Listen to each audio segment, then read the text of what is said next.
which will therefore be strangled like the dying city of Al-Qudiyah.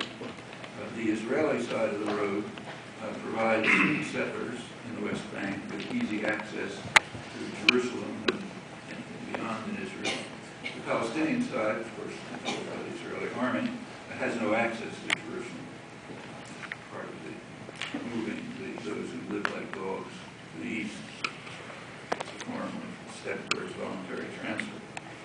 Well, actions like these, which take place all over the West Bank, pale in significance in comparison with the savage cruelty of the torture of Gaza.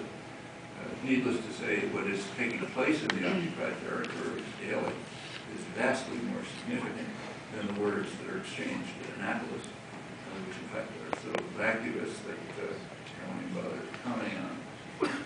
However, what transpired was vacuous. The Annapolis conference is not entirely without interest. One point of interest is the location, the U.S. Naval Academy. There are other meeting places in the Washington area, I'm told, but there's only one that's responsible for sending major battle groups to menace the coasts of Iran. It's a critical component of the criminal threats of force against Iran, criminal, as written in the Charter Code. It was barely concealed that the purpose of the meeting in Annapolis was to bring together what are called the moderates, that is, the brutal dictatorships and fundamentalist extremists who the United States happens to favor. Those are the moderates in conventional discourse. They're supposed to form an alliance against Iran, which has been a hated enemy ever since it broke free of U.S. control in 1979. Some of the background, so we'll review it. Iran's refusal to follow orders is now so dangerous that commentators are proclaiming excitedly that we're entering World War II as the U.S. seeks to contain Iranian influence, to establish a bulwark against Iran's growing influence in the Middle East, quoting the national press. Well, containing Iranian influence is no small problem.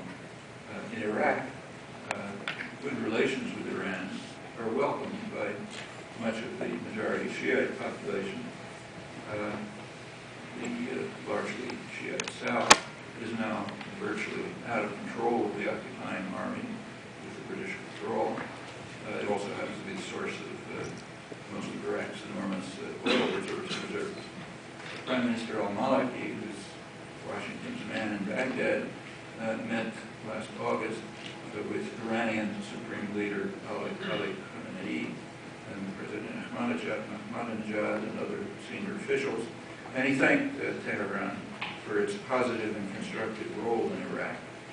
A few days before that, Afghan President Hamid Karzai, Washington's favorite on the opposite border of Iran, described Iran as a helper and a solution in his country.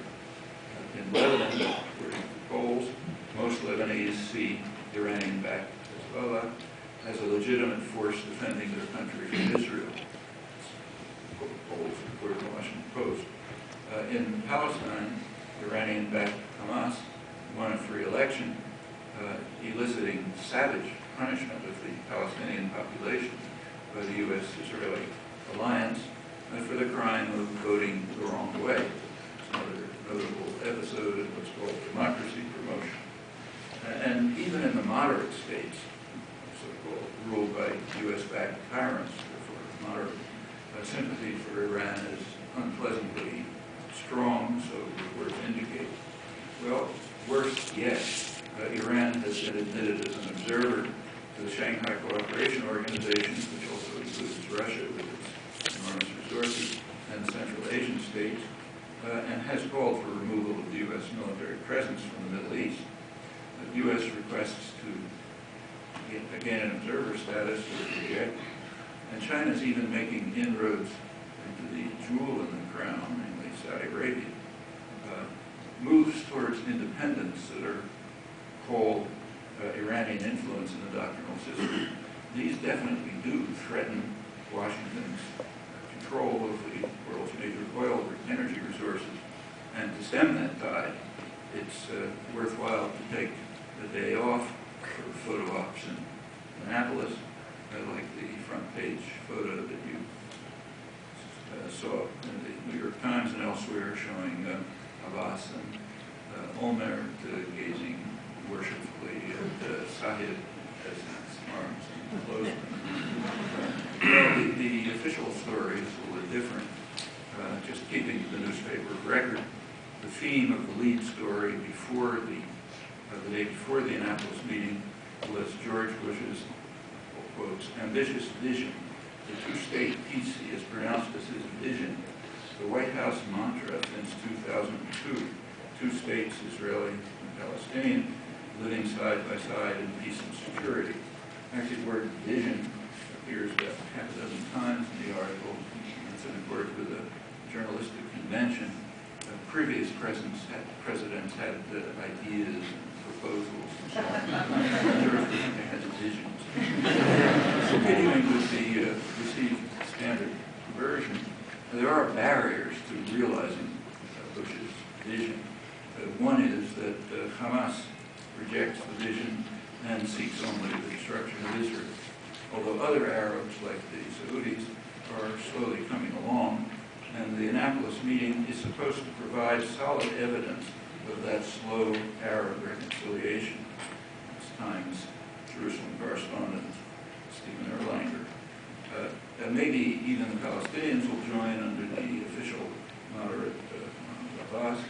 The Palestinians are desperate because they are at a dead end. Times columnist Roger Cohen explained they've been losers over the last 6 decades through ineptitude, corruption, and Arab hypocrisy. That's harmed the Israeli soul, and it has frustrated Washington's best efforts at brokering a settlement. And so it continues without quoting anymore.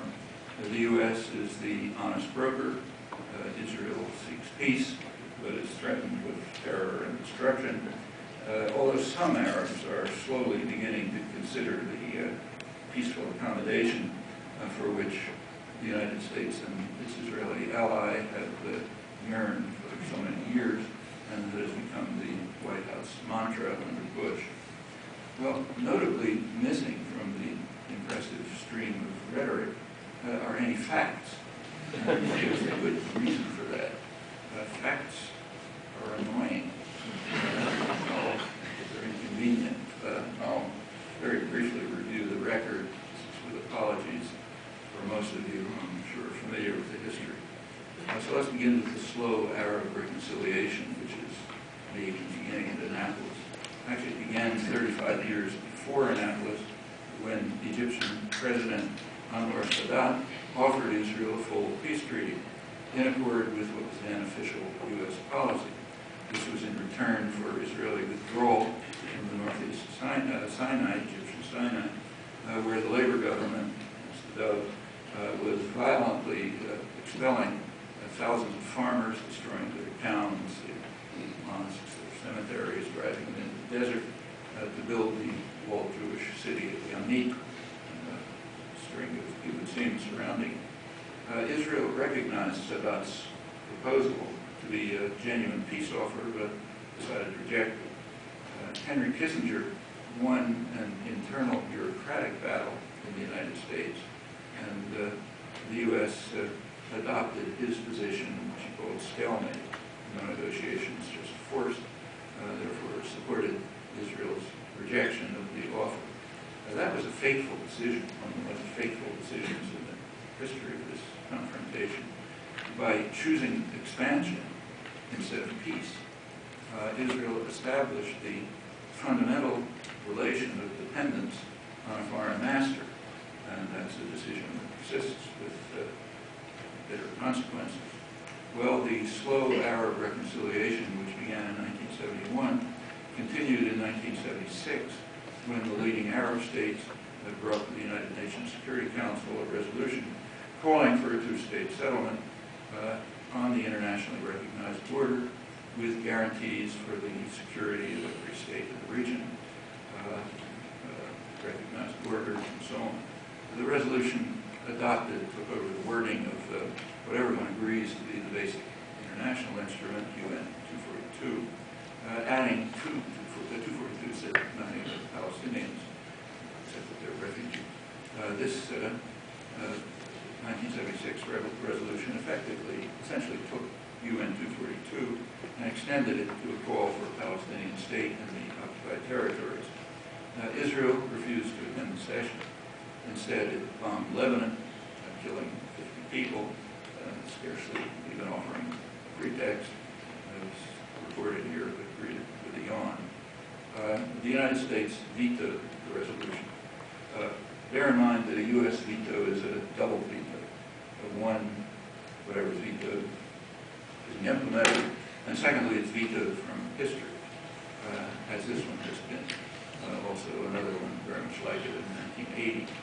Well, with the Security Council ban, calls for diplomatic settlement shifted to the General Assembly, where there were annual votes with numbers like 152, U.S. Israel, sometimes 3, maybe Dominica or Palau or somebody decided to join.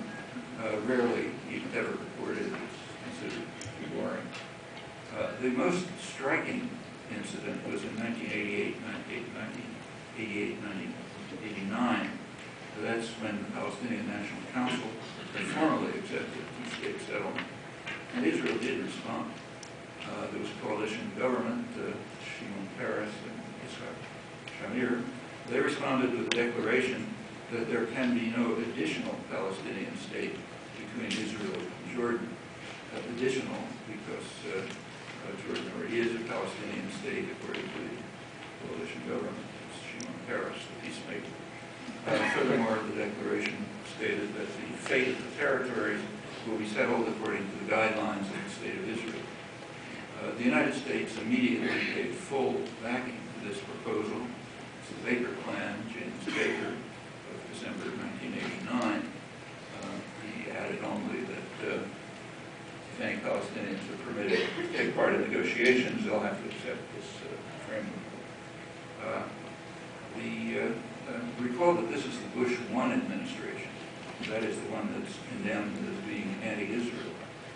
It's taken the most extreme position in support of Israeli expansion and criminality in the occupied territories and against Palestinian rights. The most extreme that anyone has officially taken. Well, as I wrote at the time, quote myself if you don't mind, it's as if someone were to argue that Jews don't merit a second homeland in Israel because they already have New York. Well, I should mention that the extreme racism of the Peres, Shamir, Baker, Bush stand has been recognized right here at Harvard Law School by a prominent professor, Professor Alan Dershowitz. In his book, A Case for Israel, there's a chapter called A Case Study in Hate and Intimidation, which is intended to demonstrate the power of anti-Semitism and hatred of Israel and Jews, virtual version of the Nazis. The chapter heading is the statement, my statement, that it's as if someone were to argue that Jews don't merit a second homeland in Israel because they already have New York. Only one change in the statement. The words, it's as if, are deleted. The context is omitted. So therefore, a critique of the U.S.-Israel proposal is converted into a vicious anti-Semitic assault on Israel. Well, the deceit is commonplace and uninteresting. But what is interesting is his implicit recognition of the extreme racist stand of Washington and Israel's Labor-Likud coalition. I won't run through the rest of the dismal record. It reveals exactly one departure from U.S.-Israeli rejection, and an important one, namely in Taba, Egypt, in January 2001, where the 2000 Camp David proposals, the meetings collapsed. Clinton recognized that his proposals at Camp David were unacceptable to any Palestinian, and he came out with what he called his parameters in December 2000, which were vague but more forthcoming. He then stated that the U.S. would support negotiations within the parameters, and then reported that both sides had accepted the parameters, both sides had reservations. They dealt with the reservations for a week in Kaba, Egypt, and according to negotiators, they were coming extremely close to the settlement. Their last press conference said that within a few more days they could probably work out everything. However, the Kaba meetings were terminated abruptly by Israeli Prime Minister Barak, so the end of that. In 2002, going on with the slow Arab move towards accommodation, the Arab League went beyond its previous acceptance of the international consensus and that called for full normalization of relations with Israel within the international consensus. Iran's supreme leader, Ayatollah Khamenei, formally announced that Iran, quoting, shares a common view with Arab countries on the issue of Palestine. It means that Iran accepts the Arab League position, full normalization of relations with Israel in terms of the international consensus. In the Washington Post, Hamas Prime Minister Ismail Haniyeh called for his word statehood for the West Bank and Gaza, two-state settlement. And there are innumerable other examples. Perhaps most important among them is the statement of the most militant Hamas leader, Khalid Mashal, who's in exile in Damascus, who called for, in the international press, called for the establishment of a truly sovereign and independent Palestinian state on the territories occupied by Israel in June 1967. Hezbollah leader Hassan Nasrallah has repeatedly stated that as a Lebanese organization, Hezbollah will not disrupt anything agreed to by the Palestinians. And a very large majority of Americans also accept this outcome. So in brief, the rejectionism of the U.S.-Israeli alliance is not only consistent over the past 35 years, but is also close to unilateral, as the record shows. There's a good reason why facts are omitted in the presentations of Annapolis, or in fact most commentaries. The official story that I sampled before is the exact opposite of the truth, as a look at the actual record will show. The basic contours of the settlement are well understood. They were approached at Kaba. And if the Annapolis conference were at all serious, it would take off from there, and it would complete the negotiations that were coming very close to a successful resolution when Israel abruptly terminated. There are barriers to implementing the international consensus. The primary barriers have to be right here, which is a very optimistic conclusion, I think, because it means that the possibility of serious moves towards accommodation lie within our hands.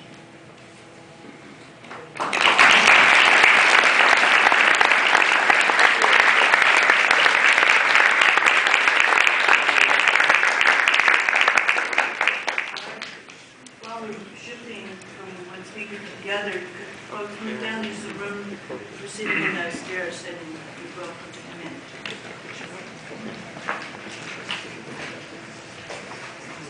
I think this was a serious invitation. Why don't you make some room for people standing behind you, let them come in to the front if you could. Come on in.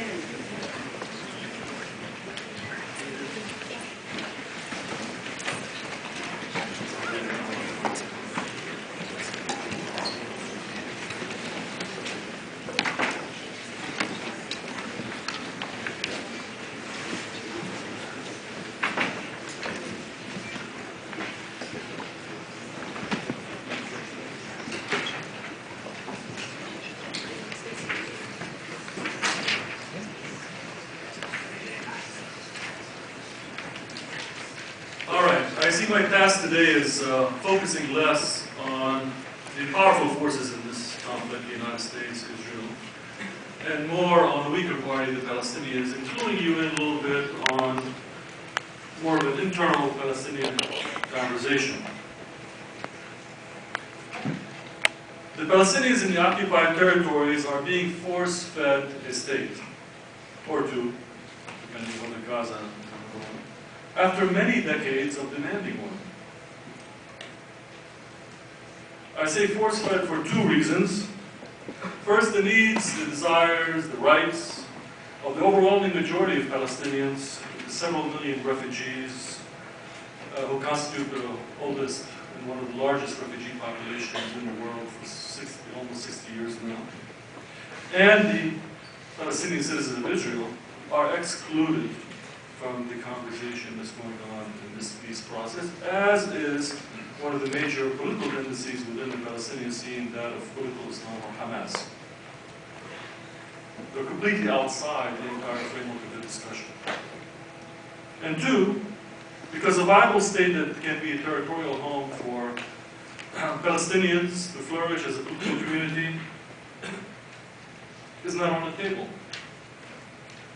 Palestinians are being asked to give up the right of return, as well as all of East Jerusalem, half the West Bank, in return for an entity with no defined borders, no territorial contiguity, no sovereignty, no economic viability, no means of self-defense, and no control over resources. In short, this particular vision of a Palestinian state, as repeatedly called for by President Bush, who, by the way, earned the accolade of Mr. Palestine in the most recent issue of The Economist, if you've seen it, a picture of him with Mr. Palestine on top, as well as by current Prime Minister, Israeli Prime Minister Ehud Olmert. This particular vision of a state has become the vehicle for preempting rather than delivering self-determination for the Palestinian people. So by titling this talk, Palestine versus the Palestinians, question mark, I want to make sure you don't understand me as arguing against a two-state solution on a normative level. That's not what I'm saying. After all, partition and demographic displacement, or ethnic cleansing, are the two key dynamics that have shaped the political world and map of the modern world. And Palestine is no exception to that. Whether partition can result in reconciliation or become simply a recipe for continued conflict really depends very much on the context we're talking about, on the power relations that exist, on whether this whole process of partition is attached to a larger vision or political process that has a different end in mind. And the same, I think, applies, that is to say, the importance of content, meaning, context, to the classical sort of liberal vision of a unitary state of one man, one vote along the South Africa model, or a binational state, or confederated state, or so on. Really, these things on a normative level is not what's important. What's important is what meaning they acquire in a specific historical moment. So, I prefer to be agnostic at this stage, for I believe that there's a more urgent task at hand. Simply put, the Palestinians are at the cusp of a watershed moment filled with potential opportunities and very real dangers. And the question is, how will they deal with this moment? Three recent events: the removal of Israeli settlements in the Gaza Strip, completed on September 2005, the sweeping electoral victory of Hamas in January 2006, and the failure of the Israeli invasion of Lebanon in July, August 2006, marked the beginning of a new stage in the history of the Palestinian struggle for national self-determination. Why? Because these three events are really markers for three larger, very important watershed changes. The first is the rise of political Islam, not just among the Palestinian scene, but all over the Middle East and beyond, which has reshaped the political dynamics of the Middle East and the world at large. The second, the removal of Israeli settlements from Gaza, marks the first time that we can see that a century-long fight within Israel between those who want to maximize land or territory, all of Palestine, to be under Israeli rule. And those who want to maximize demography, no, we need to build a state that has the most Jews in it. This struggle between the two is almost over. In fact, I would say the Gaza withdrawal is an indication it's almost settled.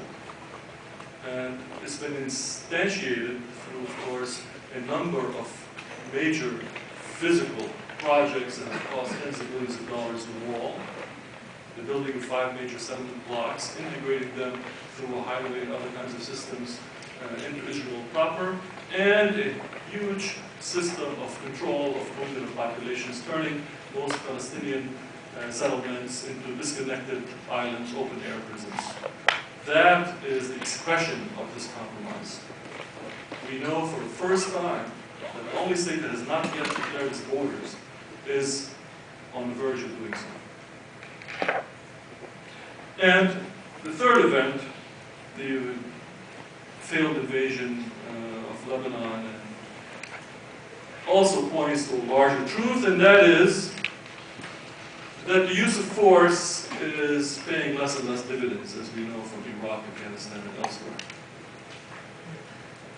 We are getting to a point where there are serious internal, domestic costs attached to a policy of neoliberal sort of capitalism and military adventure. Going hand in hand is becoming very costly for Israel and for the United States, and sooner, I would say, rather than later, there is going to be a point when they will be forced to sit down and compromise.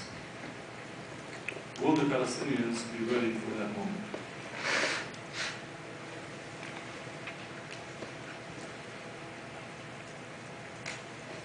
If we set these 3 watershed events against the background of the military intervention of the United States in Iraq and Afghanistan, the escalating campaign in the United States for the isolation and possible invasion of Iran, and the codification of political language